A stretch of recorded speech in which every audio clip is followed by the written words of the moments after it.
Promise ব্যাপারটা না একটু বাড়াবাড়ি, আরো বাড়াবাড়ি।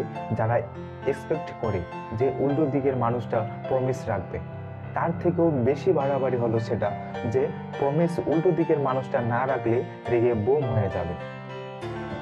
ছোটবেলা থেকেই বাচ্চারা যখনই বাবা মায়ের কাছে কিছু চায়, বাবা মায়েরা ধেয়ে ধেয়ে করে নাচতে নাচতে সেটা দিয়ে দেয়।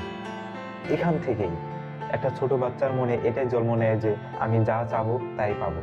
তারপর সে উল্টো পাল্টা প্রমিস চেয়ে বসে থাকে লোকের কাছে।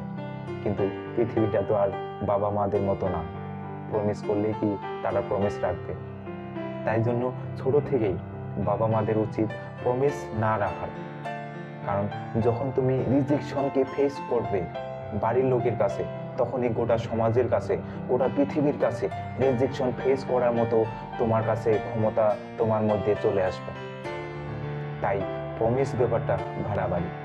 বাবা মাদের উচিত প্রমিস করে মাঝে মাঝে প্রমিস ভেঙে দেওয়া।